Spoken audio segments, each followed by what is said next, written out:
नमस्कार दोस्तों, स्वास्तिक कोचिंग उदयपुर की ओर से मैं चिरायु जोशी आपका फिर से स्वागत अभिनंदन करता हूँ। कोरोना के इस कहर से हम काफ़ी कुछ तो निकल चुके हैं और जिस तरह से हमारा लॉकडाउन बढ़ा है उसी तरह से हमने भी यहाँ टॉपिक्स को कुछ बढ़ाया है। और आज फिर से एक शिक्षा मनोविज्ञान में नए टॉपिक को लेके मैं हाजिर हूँ आपके सामने। आज जो हमारा शिक्षा मनोविज्ञान का नया टॉपिक जो हमने आज शुरुआत करेंगे वो रहेगा आपका बुद्धि। इससे पहले हमने कुछ अधिगम पे चर्चा कर ली है, मनोविज्ञान पे चर्चा कर ली है, शिक्षा मनोविज्ञान पे चर्चा कर ली है। जिन विद्यार्थियों ने इसका लाभ नहीं लिया है मेरे चैनल को सब्सक्राइब करें। और इस नए टॉपिक के साथ आज जुड़ने वाले सारे नए विद्यार्थियों का फिर से स्वागत, वंदन, अभिनंदन। काफ़ी कुछ मैसेज कमेंट मेरे पास आए हैं, उसमें बताया है कि विद्यार्थियों को ये जो मेरी तरीका है उससे संतुष्टि मिल रही है, वो अपने नोट्स तैयार कर रहे हैं। और जो विद्यार्थी आज जुड़े उन्हें बता देता हूँ कि आप भी मेरे इन ऑडियो क्लासेस को सुनिए, इससे आप अपने नोट्स तैयार कर सकते हैं। काफ़ी कुछ मैटर मैंने आपके लिए कलेक्ट करके फिर इसका नोट्स को तैयार कराने की मैं तैयारी आपकी करवा रहा हूँ। और प्रारंभ करते हैं आज हमारे इस टॉपिक को, बुद्धि। बहुत ही इम्पोर्टेंट टॉपिक है। सी टेट, आर टेट, यहाँ तक कि जितनी भी परीक्षाएं अभी तक आरपीएससी की हुई है जिसमें शिक्षा मनोविज्ञान जुड़ा रहता है, उसमें सब में ये कॉमन टॉपिक है बुद्धि का। और बुद्धि को लेकर काफ़ी प्रश्न बनते हैं और सबसे ज़्यादा विद्यार्थी इसी बुद्धि टॉपिक से जुड़े हुए प्रश्नों में कंफ्यूज होते हैं। तो यहाँ हमको बहुत ही सरल तरीके से बुद्धि को समझना है, सीखना है, और उसके बहुत सारे सिद्धांत आपको चुटकियों में याद कराने की हम ट्रिक लेकर आपके सामने आएंगे। आज जो बात करेंगे हम बुद्धि को लेकर, बुद्धि क्या है, कहाँ से जुड़ी होती है, बुद्धि का वास्तविक अर्थ क्या है, बुद्धि का शाब्दिक अर्थ क्या है, बुद्धि का विशेषता क्या है, बुद्धि होती क्या है, बुद्धि के प्रकार कौन से हैं, बुद्धि शब्द का प्रयोग कहाँ हुआ था, कब हुआ था, इन समस्त टॉपिक की चर्चा आज के हमारी कक्षा में होने वाली है। तो जो विद्यार्थी नए जुड़े हैं उन्हें बता देता हूँ कि अपनी कलम और एक नोटबुक साथ रखें और जैसे जैसे आपको जो चीज़ सही लगती है वहाँ पे उसे नोटबुक ज़रूर करें, ताकि आपके पास एक अच्छा कलेक्शन हो जाएगा। क्योंकि मेरी जो जितनी भी ये थ्योरी मैं आपको बताता हूँ ये कई जगह से कलेक्ट की हुई थ्योरी होती है जो आपको किसी एक बुक में पर्टिकुलर नहीं मिल सकती। और निश्चित रूप से मेरे जो विद्यार्थी मेरी क्लास जो लेते हैं, जिनको मैं लेक्चर देता हूँ क्लासेस में, उनको पता है कि मैं अपना जो कलेक्शन है वो कई किताबों से, कई लाइब्रेरीज से कलेक्ट करके फिर उनके लिए सामने लाता हूँ। तो शुरुआत करते हैं आज के टॉपिक की, जिसका नाम है बुद्धि। बुद्धि को जैसा कि आप जानते हैं कि अंग्रेजी में इंटेलिजेंसी कहते हैं। ये सब प्रश्न का आप जवाब अगर आपसे पूछा जाए कि बुद्धि का अंग्रेजी रूप क्या है तो उसका अर्थ हुआ इंटेलिजेंसी। और बुद्धि का संबंध होता है मस्तिष्क से। सबसे इम्पोर्टेंट बात, बुद्धि का संबंध होता है मस्तिष्क से, यानी कि आपकी जो बुद्धि जुड़ी रहेगी वो मस्तिष्क से जुड़ी रहेगी। प्रश्न किधर से भी घुमा फिरा के आ जाए तो आपको पता होना चाहिए कि इसका संबंध मस्तिष्क से जुड़ना रहेगा। तो हम बात करें सर्वप्रथम बुद्धि शब्द का प्रयोग किसने किया, तो सबसे पहले बुद्धि शब्द का प्रयोग करने वाले जो मनोवैज्ञानिक थे वो 1885 में इंग्लैंड के फ्रांसिस गाल्टन, नाम याद रखिएगा, इंपॉर्टेंट है, नोट कर दीजिएगा। सर्वप्रथम बुद्धि शब्द का प्रयोग इंग्लैंड के फ्रांसिस गाल्टन ने 1885 में किया था। अब हम बात करें कि ये बुद्धि का सबसे पहला परीक्षण कहाँ हुआ। यहाँ बच्चा कंफ्यूज होता है कि बुद्धि का परीक्षण और बुद्धि शब्द का प्रयोग, जब परीक्षण की बात आती है तो बुद्धि का परीक्षण सर्वप्रथम 1905 में अल्फ्रेड बीने और साइमन ने किया था। दोनों प्रश्नों के अंदर कंफ्यूजन दूर कर लीजिए, दोनों को अलग अलग नोट कर दीजिए। बुद्धि शब्द का प्रयोग 1885 फ्रांसिस गाल्टन इंग्लैंड में, सबसे पहला बुद्धि परीक्षण अल्फ्रेड बीने और साइमन ने मिलकर 1905 में किया था। फिर हम बात करते हैं कि 1905 के तुरंत बाद 1912 में स्टर्न और कुहलमान, दोनों का नाम लिखिएगा, 1912 में स्टर्न और कुहलमान ने बुद्धि परीक्षण का सूत्र दिया था। यानी सबसे पहले जब बुद्धि परीक्षण का सूत्र आया था वो कब आया था, 1912 में। किसने दिया था, स्टर्न ने। कई बार मेरी क्लासेस जब मैं लेता हूँ स्टूडेंट के सामने, स्टूडेंट पूछता है मुझे कि सर स्टर्न भी है, टर्मन भी है, बुद्धि का सूत्र दोनों ने दिया है, तो कन्फ्यूजन यही होता है। लेकिन हमको ये ध्यान रखना पड़ेगा कि 1912 में स्टर्न और कुहलमान ने बुद्धि परीक्षण का सबसे पहला सूत्र दिया। और उनका सूत्र क्या था? सिर्फ इतना ही था, मानसिक आयु बटा वास्तविक आयु। सिर्फ इतना ही सूत्र दिया है स्टर्न और कुहलमान ने। इन्होंने इंटू 100 यानी कि 100 से मल्टीप्लाई नहीं किया है। लेकिन 1916 में टर्मन ने बुद्धि लब्धि का संशोधित सूत्र दिया था। आपकी नोटबुक में इसको नोट करना पड़ेगा कि 1912 में तो स्टर्न कुहलमान ने सिर्फ सूत्र दिया था बुद्धि परीक्षण का, मानसिक आयु बटा वास्तविक आयु। लेकिन 1916 में टर्मन ने बुद्धि लब्धि का संशोधित सूत्र दिया, जो कि सर्वमान्य और सर्वोपरि माना गया। और वो सूत्र था, जैसे आपको भी पता है, आपने बीएड एसटीसी में पढ़ा ही होगा, मानसिक आयु बटा वास्तविक आयु इंटू 100। ये जो देने वाले हैं वो टर्मन है। और बुद्धि के अंतर्गत जब जब हम बुद्धि लब्धि की बात करेंगे वहां टर्मन को लेकर ज़्यादा चर्चा हमारी होगी, क्योंकि उनका संशोधित सूत्र ही सर्वोपरि माना गया है। तो बुद्धि का लेकर शुरुआत की जो बात होती है, जिसमें विद्यार्थी कंफ्यूज रहता है, हम बात करते हैं बुद्धि कहाँ से प्रारंभ हुई, कहाँ तक पहुंची, परीक्षण कब हुआ, संशोधित कब हुई और बुद्धि लब्धि का सूत्र कैसे निकला। इतनी चर्चा करने के बाद हम पहुंचते हैं कि बुद्धि वास्तव में क्या है, या इसका कह सकते हैं कि इसका अर्थ क्या है। तो अर्थ को लेकर अगर चर्चा की जाए, अगर बुद्धि को शब्दों में ढालना होगा तो हम क्या कहेंगे कि बुद्धि अमूर्त संप्रत्यय है। अमूर्त संप्रत्यय का मतलब यह है कि बुद्धि अमूर्त है। अमूर्त का मतलब होता है जो हमारी चक्षु से, आंखों से नहीं दिखती। नहीं दिखती इसका मतलब वो क्या हुई? वो अमूर्त हुई, जिसका नाप तोल संभव नहीं है। तो किसके आधार पर निर्धारित करेंगे? योग्यता के आधार पर निर्धारित करेंगे। तो बुद्धि के अर्थ को देखें तो बुद्धि एक अमूर्त संप्रत्यय है जो दिखती नहीं है। बुद्धि को आप अगर मस्तिष्क खोल भी दोगे और बुद्धि रूपी किसी चीज को पकड़ने की कोशिश करोगे तो वो मिलेगी नहीं। इसका मतलब यह है कि व्यक्ति की योग्यता ही बुद्धि के मापन को दर्शाती है। अब बुद्धि से अभिप्राय हम ले तो बुद्धि का वास्तविक अभिप्राय हुआ यह सोचने, समझने, तर्क करने, निर्णय लेने, उपयोगी, अनुपयोगी विषय वस्तु का चयन करने, सही और गलत का चुनाव करने, समस्या का समाधान निकालने आदि की क्षमता, या कह सकते हैं आदि की योग्यता ही बुद्धि होती है। बिल्कुल सरल शब्दों में समझाने की कोशिश की है। और ये समझ सकते हो कि बुद्धि का निचोड़ है जो मैंने आपको इस अर्थ में बताया है कि कई चीज़ें हमने जो देखी कि सोचने, समझने, तर्क करने, निर्णय लेने, उचित अनुचित, गलत सही का पता लगाने, समस्या का समाधान निकालने, वहाँ जो आपका प्रयोग होगा वो सिर्फ और सिर्फ बुद्धि का ही प्रयोग होगा। इसके अलावा आपके शरीर की, इस पंचतंत्र से, पंचकर्म से निर्मित जो शरीर है, इसका कहीं कोई पंचतत्व का जो शरीर है इसका कहीं योगदान नहीं। सिर्फ और सिर्फ उस समय जो कार्य करेगी वो आपकी बुद्धि कहलाएगी।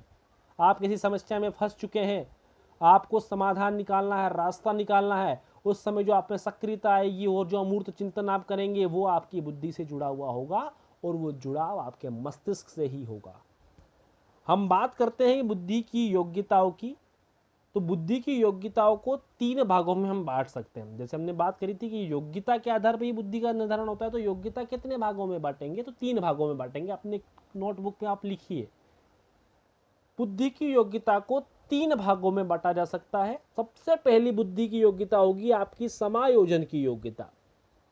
दूसरी योग्यता हम देखेंगे तो सीखने की योग्यता, और तीसरी योग्यता की हम बात करें तो अमूर्त चिंतन की योग्यता। इन तीनों को अलग अलग हम डिवीजन करके इसको समझने की कोशिश करेंगे।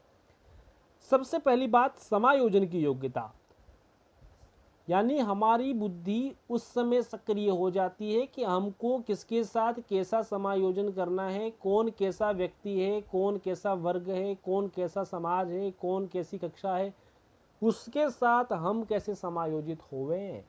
इसका कार्य भी कौन करेगी? बुद्धि करेगी। दूसरा, कोई नया कार्य आपको करना है तो वहां आपकी सीखने की योग्यता कि आपका आईक्यू लेवल, बुद्धि लब्धि, बुद्धि मापन कैसा है, कितना है, उसको जांचना, परखना, उसके लिए जो काम करेगी वो आपकी सीखने की योग्यता कहलाएगी कि आपकी कैचअप कैपेसिटी, यानी उस कार्य को सीखने की योग्यता कितनी है। तो योग्यता के आधार पर पहला हमने देखा समायोजन की योग्यता, दूसरा सीखने की योग्यता, तीसरा, अमूर्त चिंतन की योग्यता, जो वस्तु सामने नहीं है लेकिन उसके लिए आप कुछ चिंतन करेंगे, वो चिंतन की योग्यता आपकी अमूर्त चिंतन कहलाएगी। कई बार आपको क्लास में टास्क दिया जाता है कि अगर आपके साथ ऐसा होगा तो आप उस समय क्या करेंगे, या आप ऐसे हो तो उस समय आपके लिए क्या व्यवहार रहेगा। तब आपका जो चिंतन कार्य करता है, जो योग्यता कार्य करती है, वो अमूर्त चिंतन की योग्यता कहलाती है। तो यहाँ हमने बुद्धि की योग्यता को 3 अर्थों में समझा। पहला, समायोजन की योग्यता, दूसरा, सीखने की योग्यता, और तीसरा, अमूर्त चिंतन की योग्यता। तो बुद्धि हमने हर जगह सुना है, समझा भी है, कोशिश भी की है कि इसके अलग अलग सिद्धांतों को हमने कई बार रटा है, पढ़ा है, लेकिन हम भूल जाते हैं कि एक कारक क्या, दो कारक क्या, बहुकारक क्या, त्रिआयामी क्या, ये क्या, वो क्या। उसमें आपको घबराने की जरूरत ही नहीं है। अगर आपने मेरे यहाँ तक की बात को समझ लिया है, इसका मतलब आप कोई भी सिद्धांत होगा, आप अपनी बुद्धि की योग्यता से उसको समझने में बिल्कुल आसानी से समझने का प्रयास कर लेंगे। हम आगे बढ़ते हैं, बात करते हैं बुद्धि के प्रकारों की। बुद्धि के प्रकारों में कई तरह के प्रकार कई मनोवैज्ञानिकों ने अपनी अपनी बुद्धि क्षमता के अनुसार दिए हैं। हम बात करें, सबसे पहले अगर बात करें तो थॉर्नडाइक का नाम आपने जरूर सुना होगा। इसकी परिभाषा लगभग हर टॉपिक में शिक्षा मनोविज्ञान में मिल जाती है। तो हमारे थॉर्नडाइक महोदय ने भी यहाँ बुद्धि के 3 प्रकार बता दिए। पहला जो उनका प्रकार था वो यांत्रिक बुद्धि था, जिसको उन्होंने संवेगात्मक बुद्धि भी कहा, या उसको भ्रामक बुद्धि भी कहा, या कह सकते हैं मूर्त बुद्धि भी। ये जो बताने वाले हैं वो थॉर्नडाइक है। इसकी चर्चा हम अगली कक्षा में निश्चित रूप से विस्तार से करेंगे। दूसरी बुद्धि उन्होंने बताई थी सूक्ष्म बुद्धि या अमूर्त बुद्धि। अमूर्त बुद्धि अथवा सामान्य बुद्धि, कि जो सामान्य रूप से सभी लोग सोचते हैं कि सामने ये समस्या है, इसको हटाएंगे तो हम आगे बढ़ेंगे, ये सामान्य से जो क्रिया है वो सामान्य बुद्धि से या सूक्ष्म बुद्धि से कार्य की जाती है। और तीसरी उन्होंने बुद्धि के प्रकार में बताया है सामाजिक बुद्धि। ये जो 3 वर्गीकरण है, मूर्त, अमूर्त और सामाजिक बुद्धि, ये वर्गीकरण आपके थॉर्नडाइक महोदय ने दिए हैं। इसकी विस्तृत चर्चा निश्चित रूप से हम हमारी अगली कक्षा में करने का पूरा प्रयास करेंगे। अब मुझे बुद्धि को लेकर सबसे ज़्यादा प्रश्न जो मुझे विद्यार्थियों ने किए हैं, विशेषतः तो आप लोग समझते ही हैं, पढ़ी ली होगी आपने, मैं अभी इस क्लास में आपको पढ़ाऊंगा भी, लेकिन सबसे ज़्यादा जो प्रश्न बनते हैं और बालक कंफ्यूज होता है, हमेशा सोचता है कि इस प्रश्न का जवाब मुझे ये देना था लेकिन गलती से ये हो गया। तो जो गलती होती है उसको दूर करने का जो एक समाधान है, मैं आपको निकालने का अपनी बुद्धि से प्रयास करता हूँ। बहुत सारे सिद्धांत आपको मिलते हैं, बुद्धि से रिलेटेड मिलते हैं। तो सबसे पहले अपनी कक्षा के इस टॉपिक के अंतर्गत आप इन सिद्धांतों को एक बार एक लिस्ट में लिस्टेड कर लीजिए, नोटेड कर दीजिए, ताकि आपको ध्यान रहेगा कि इसके प्रतिपादक यही है। फिर उसको याद कैसे रखना है, इसकी ट्रिक भी हम कुछ न कुछ निकाल के आपको बुद्धि से परिचित करवाएंगे। सबसे पहले हम देखते हैं एक कारक सिद्धांत। देने वाले हैं अल्फ्रेड बिने। आप बिल्कुल नोट कीजिए अपनी नोटबुक में, और ये नोट्स के रूप में काम आएगी, आपको सब जगह नहीं मिलेगी। आप कई जगह ठगे जाते हैं। ऑनलाइन क्लासेस मैंने कई जगह लोगों की सुनी है जिसमें आपको गलत फैक्टर्स दिए हुए हैं, गलत डाटा दिया हुआ है, और आपके लिए वो गलत डाटा हमेशा गलत बन जाता है। इसलिए सोच समझ के निर्णय लेना है कि आप जो नोट बना रहे हैं, नोट्स बना रहे हैं, वो सटीक होने चाहिए। लिखिए एक कारक सिद्धांत, इसको देने वाले हैं अल्फ्रेड बिने। दूसरा आपका है द्विकारक सिद्धांत। बहुत बालक कंफ्यूज होता है, एक कारक, द्विकारक, त्रिकारक। द्विकारक देने वाले हैं चार्ल्स स्पीयरमैन। द्विकारक सिद्धांत देने वाले हैं चार्ल्स स्पीयरमैन। और चार्ल्स स्पीयरमैन द्विकारक सिद्धांत में क्या क्या दिया था, एक सामान्य योग्यता और एक विशिष्ट योग्यता। सामान्य योग्यता को जी फैक्टर से दर्शाया है और विशिष्ट योग्यता को एस फैक्टर से दर्शाया। यह भी आप नोट कर लीजिए। द्विकारक के बाद आपका आता है त्रिकारक सिद्धांत। द्विकारक जिसने दिया है उसने ही त्रिकारक दिया है, यानी कि चार्ल्स स्पीयरमैन ही इसके प्रवर्तक हैं। फिर हम बात करते हैं समूह कारक सिद्धांत। यहाँ आपका समूह कारक जैसे ही नाम आता है आपको याद होना चाहिए लुईस थर्स्टन। लिखिए अपनी नोटबुक में, लुईस थर्स्टन। और समूह कारक और बहुकारक ये आपको कंफ्यूज करते हैं, इसलिए समूह कारक के तुरंत बाद लिख लीजिए बहुकारक। बहुकारक के प्रवर्तक रहेंगे आपके थॉर्नडाइक। यानी कि जहाँ जहाँ बहू दिखेगी वहाँ वहाँ थॉर्नडाइक रहेंगे। तो थॉर्नडाइक को आपको बहू यानी कि उनके ससुर के रूप में समझना है। फिर आपका आता है त्रिआयामी सिद्धांत, सबसे इंपॉर्टेंट सिद्धांत है त्रिआयामी सिद्धांत। इसके जो जनक क्या देने वाले हैं, जेपी गिलफोर्ड। अब यहाँ बालक कंफ्यूज होता है, त्रिकारक और त्रिआयामी दोनों ही अलग अलग सिद्धांत है और दोनों के प्रवर्तक भी अलग अलग हैं। त्रिकारक को ऊपर हमने समझा ही था, चार्ल्स स्पीयरमैन, द्विकारक भी उन्होंने दिया था। लेकिन त्रिआयामी सिद्धांत देने वाले हैं जेपी गिलफोर्ड, और उन्होंने त्रिआयामी में जो 3 आयाम बताए हैं, संक्रिया, विषय वस्तु और उत्पाद। निश्चित रूप से अपनी कोचिंग अगर आपने की होगी या अपने क्लास में की आपने पढ़ा होगा, इन तीनों का विस्तृत वर्णन एक किसी डायग्राम में समझा होगा। तो यहाँ त्रिआयामी सिद्धांत में जेपी गिलफोर्ड इसके प्रवर्तक हैं। संक्रिया, विषय वस्तु और उत्पाद, ये 3 आयाम उनके थे। फिर अगला सिद्धांत, इंपॉर्टेंट सिद्धांत, बहुआयामी सिद्धांत। अब यहाँ कंफ्यूज होता है बालक, ऊपर बहुकारक सिद्धांत था, यहाँ बहुआयामी सिद्धांत है। बहुआयामी के जो जनक रहेंगे वो केली और थर्स्टन। बहुआयामी सिद्धांत के जनक केली और थर्स्टन। फिर आपका आता है बहुबुद्धि सिद्धांत। देखिए एक जैसे नाम है, कंफ्यूज करने का काम है, इसीलिए आपको संभलना है, सोचना है, विचार करना और बुद्धि का प्रयोग करके सही जवाब देना है। बहुबुद्धि सिद्धांत के जनक हुए गार्डनर। लिखिए अपनी नोटबुक में, बहुबुद्धि सिद्धांत गार्डनर। फिर आपका आता है तरल व ठोस बुद्धि सिद्धांत। ये भी इंपॉर्टेंट सिद्धांत में गिना गया है। तरल बुद्धि के रूप में जो प्रवर्तक बताएंगे आरबी केटल। इसके सहयोगी या इनके जो साथ देने वाले हैं हॉर्न। 2 लोगों ने मिलकर तरल और ठोस बुद्धि सिद्धांत दिया है। रिपीट कर रहा हूं मैं, तरल व ठोस बुद्धि सिद्धांत प्रवर्तक हैं आरबी केटल और हॉर्न। फिर आपका आता है संज्ञानात्मक विकास का सिद्धांत। ये सिद्धांत बहुत ही कम जगह आपको देखने मिलेगा क्योंकि ये कंफ्यूज भी बहुत करता है।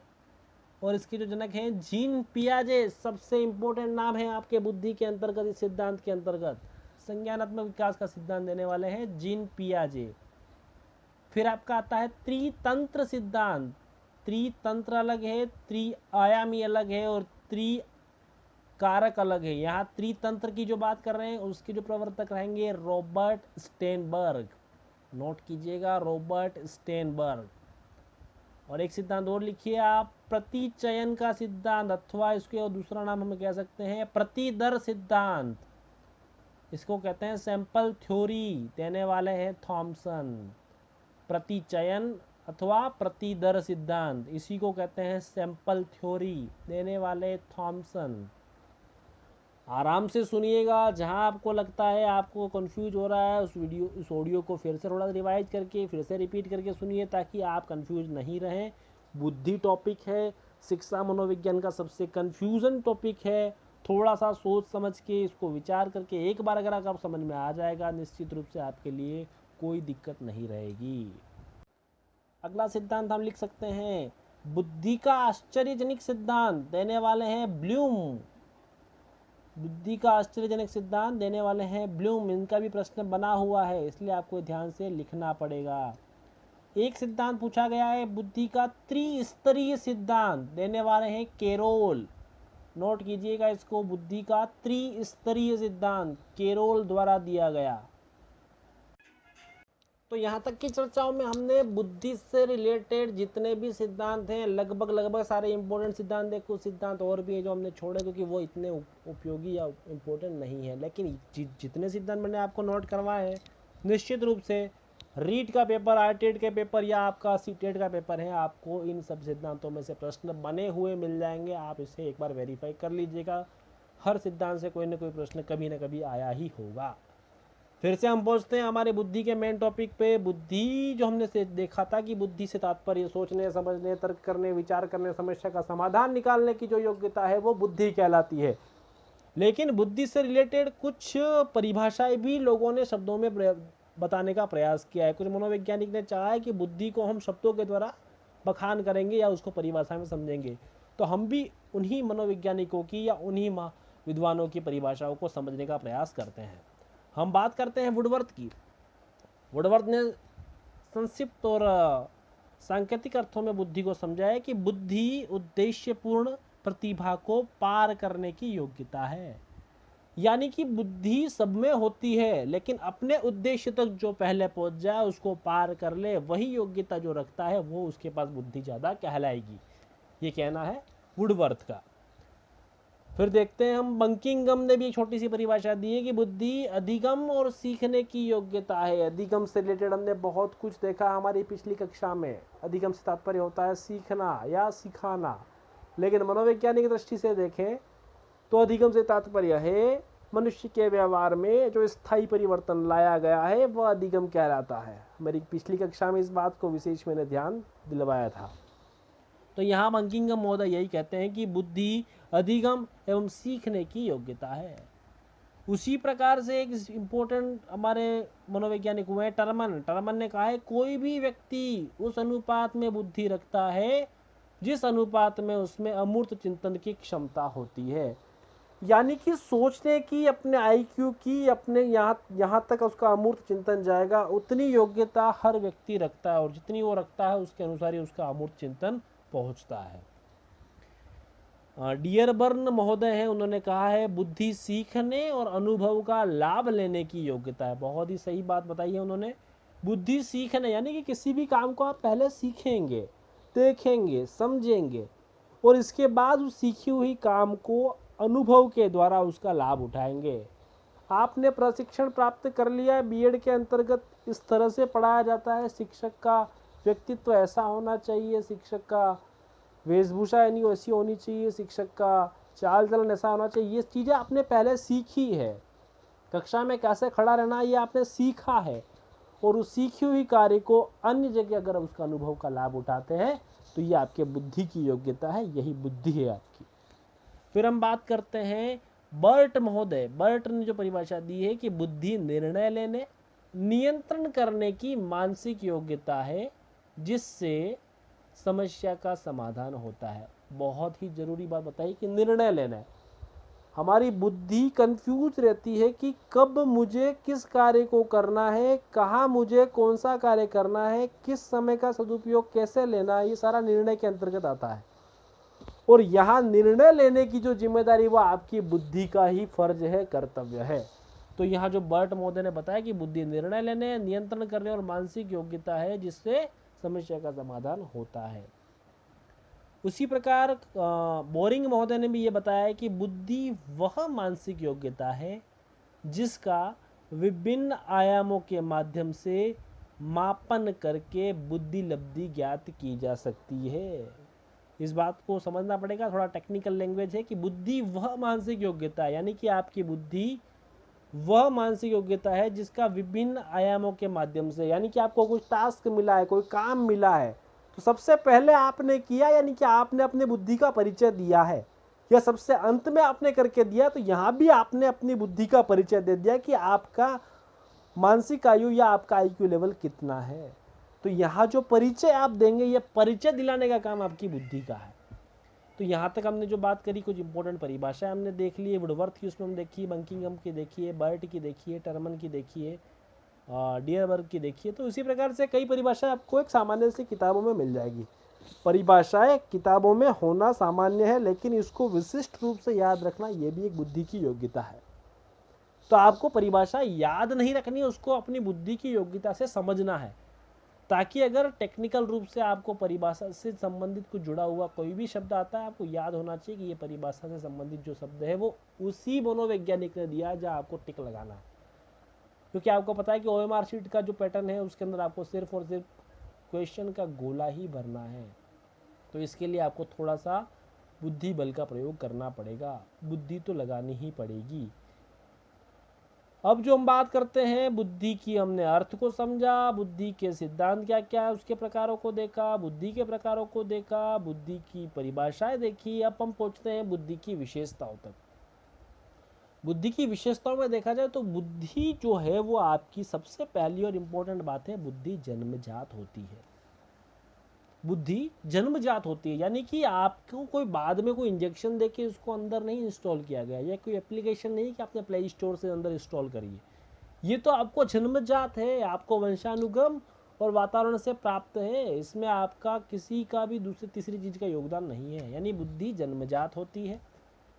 बुद्धि का विकास वातावरण से होता है। जैसा आपको क्लाइमेट मिलेगा, जैसा वातावरण मिलेगा, आपकी बुद्धि की परिपक्वता, बुद्धि की योग्यता, बुद्धि का जो विकास है उसी क्रम में होगा जैसा आपको वातावरण मिला है।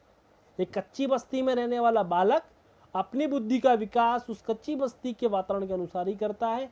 एक शहर के मध्य में अच्छी लोकेशन में या अच्छी परिस्थिति में रहने वाला बालक अपनी बुद्धि का विकास उसको वातावरण में जैसा मिलेगा वैसा उसकी बुद्धि का विकास होगा।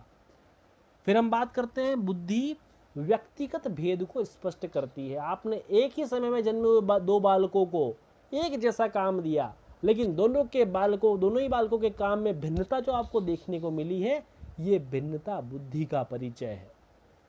फिर हम बात करें बुद्धि गत्यात्मक प्रक्रिया है। गत्यात्मक का मतलब मनोविज्ञानिक के अनुसार कह सकते हैं कि 18 वर्ष की उम्र के बाद बुद्धि में लंबवत परिवर्तन होता है। तब तक वो क्या होती है, गत्यात्मक होती रहती है, यानी कि गति करती रहती है। यानी 18 वर्ष का जब तक बालक नहीं होता, बुद्धि में परिवर्तन लंबवत चलता रहता है, परिवर्तन होता रहता है।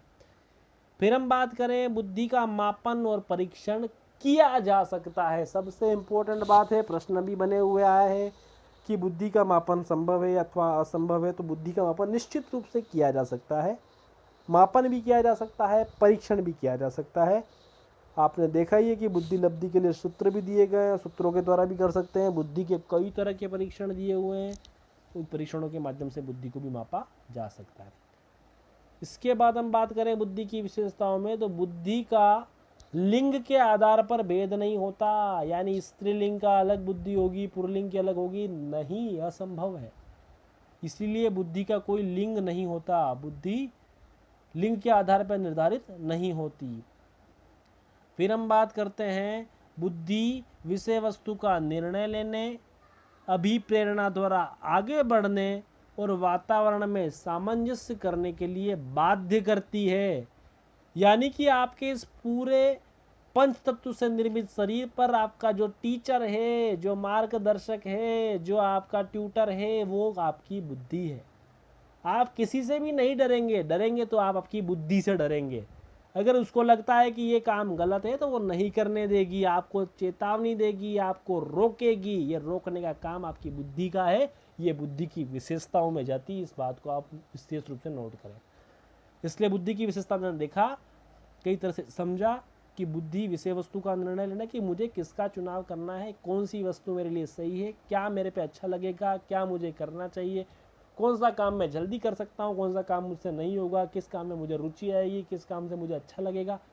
ये निर्णय लेने की क्षमता आपकी बुद्धि के द्वारा ही संभव है। तो ये जो कुछ चीज़ें या बातें हमने देखी, ये बुद्धि की विशेषताओं में होती है। और निश्चित रूप से आरपीएससी इसमें नेगेटिव प्रश्न बनाएगी कि 3 आपको सकारात्मक बातें बताएगी और 1 बात नकारात्मक दे देगी। इससे आपका कन्फ्यूजन बढ़ता है। फिर हम बात करते हैं बुद्धि को प्रभावित करने वाले भी कुछ कारक होते हैं। ऊपर जो हमने बात बताई है, देख सोच समझी, वो बुद्धि की विशेषता थी।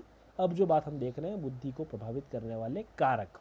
सबसे पहला आपका पोषण। पौधे को जिस प्रकार से पोसा जाएगा, उसको जैसी खाद मिलेगी, उसी प्रकार से उसकी परिपक्वता या उसका विकास होगा। उसी प्रकार बुद्धि को या आपके शरीर को जैसा पोषण मिलेगा, उसका विकास बुद्धि के स्तर पर भी पड़ेगा और बुद्धि का स्तर भी उसी अनुसार आगे पीछे होगा या फिर परिवर्तित होगा। लेकिन यहाँ इस बात को ध्यान रखना पड़ेगा कि यह आवश्यक नहीं है कि पोषित बालकों का आईक्यू लेवल अच्छा ही हो। यानी कि आपने किसी को शुरू से लेके बादाम ही खिला रखे हैं जिंदगी भर, इसका मतलब उसका आईक्यू लेवल हाई लेवल का हो जाएगा, ये आवश्यक नहीं है। लेकिन पोषण मिलना आवश्यक है आपकी बुद्धि को, आपके शरीर को। इसीलिए पोषण का प्रभाव पड़ता है आपकी बुद्धि पर। अगर कुपोषित बालक होगा तो उसका आईक्यू लेवल निश्चित रूप से आप देखेंगे तो निम्न है, क्योंकि उसका उस शरीर पर ध्यान दे, शरीर स्वस्थ ही नहीं है तो उसकी बुद्धि कार्य करेगी ही नहीं। इसलिए पोषण का प्रभाव पड़ता है, वो उसका कारक बनता है। दूसरा, तनाव। तनाव का बुद्धि पर सीधा सीधा यानी कि प्रत्यक्ष प्रभाव देखने को मिलेगा। अगर बालक ने, मनुष्य ने तनाव लिया है, उसकी बुद्धि भ्रामक होगी, उसकी बुद्धि परिवर्तित हो जाएगी, उसकी बुद्धि कार्य करना बंद कर देगी, रुक जाएगी, या वो जिस कार्य को कर रहा है उसको उसका भान ही नहीं होगा, उसको इसका एहसास ही नहीं होगा। तो तनाव का सबसे महत्वपूर्ण प्रभाव देखने को मिलेगा बुद्धि पर। इसीलिए तनाव बुद्धि को प्रभावित करने वाले कारकों में आता है। फिर हम बात करते हैं आघात। कोई ऐसी घटना, कोई ऐसी विघटना, कोई ऐसी दुर्घटना जिसकी वजह से आपका मानसिक या हृदयगत या कोई ऐसा घात आपको आया है, उसका प्रभाव आपके शरीर पर शारीरिक तो पड़ेगा ही, लेकिन उसका प्रभाव आपकी मानसिकता यानी कि बुद्धि पर भी पड़ना ही पड़ना है। इसीलिए कहते हैं कि धारण की गई विषय वस्तु और पुनरावृत्ति, इन दोनों में अगर अंतराल हो गया तो बुद्धि प्रभावित होती है। ये बात आपको बहुत याद रखनी पड़ेगी। आपने जिस वस्तु का धारण किया है, कोई विषय वस्तु समझी है, जैसे आज मेरे इस टॉपिक को आपने समझा है, इसकी पुनरावृत्ति अगर आपने 4 या 6 दिन में नहीं करी तो आपके दिमाग से ये बातें निकल जाएगी।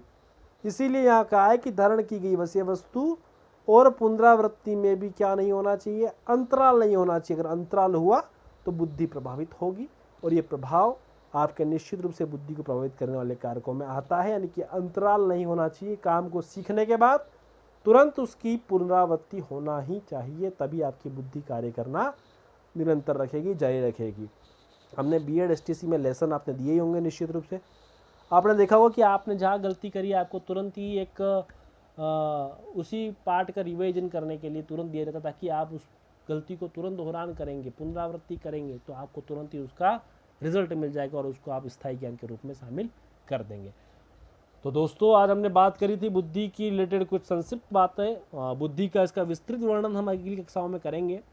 और मेरी इस तरह की ऑडियो कक्षाएं देने का तात्पर्य यही है कि आप वास्तविकता को समझें, आप गलत फैक्टर्स को नहीं लिखें, आप सही रूप में पढ़ें, आप आरपीएससी के पैटर्न के अनुसार पढ़ें, आप इम्पोर्टेंट टॉपिक्स को ही पढ़ें जो आपके लिए मुख्य हैं, जिसमें से प्रश्न बनते हैं। आप किताब में आपको संग्रह बहुत मिलता है, लेकिन पढ़ना कितना है, क्या पढ़ना है और कैसे पढ़ना है, ये 3 चीज़ें आपको पता होनी चाहिए। और दूसरी बात, आपको ये पता होना चाहिए कि आपको नेगेटिव प्रश्नों को कैसे सॉल्यूशन देना है, समाधान करना है। क्योंकि आरपीएससी अब जो प्रश्न बना रही है निश्चित रूप से नेगेटिव प्रश्न ज़्यादा देती है, और बालक नेगेटिव प्रश्न को जल्दबाजी में गलत करके आ जाता है, और कई बार उसको आते हुए प्रश्न भी वो गलत कर लेता है। तो हम इस चीज़ को बचाने के लिए, बालक को निश्चित रूप से विजय बनाने के लिए, सफल बनाने के लिए प्रयत्न करेंगे। तो आज इजाज़त दीजिए। आज की कक्षा आपके लिए काफ़ी इंपॉर्टेंट है, इसके आप निश्चित रूप से छोटे छोटे नोट्स बनाइए। आज जो कुछ फैक्टर्स मैंने आपको लिखवाए हैं वो कई किताबों का कलेक्शन है, कई लाइब्रेरीज़ का कलेक्शन है, कई मैगजीन्स का कलेक्शन है, वहाँ से आपके लिए कई आर्टिकल्स मैंने पढ़े हैं, वहाँ से ये लाया हूँ। अब अपने नोट्स को तैयार कीजिए, और अपने मेरे कमेंट बॉक्स में आपको कुछ लगता है कि इसमें और भी कुछ अच्छा करने की ज़रूरत हो, निश्चित रूप से मेरे आलोचक मुझे प्रिय होंगे। आप अपने कमेंट मुझे दीजिए कि इसमें मैं और क्या कर सकता हूँ। रही बात, आपको वीडियो में क्लासेस नहीं दे पा रहा हूँ, कारण आपको पता है कि कोरोना का जो संकट चल रहा है वहाँ तक पहुँचना संभव नहीं है, लेकिन बहुत जल्दी आपके लिए वीडियो क्लासेस भी मेरी ओर से आपके लिए लाई जाएगी। तब तक के लिए दीजिए इजाज़त। चिरायु जोशी, आपकी सेवा में निरंतर। स्वास्तिक कोचिंग संस्थान, उदयपुर। धन्यवाद।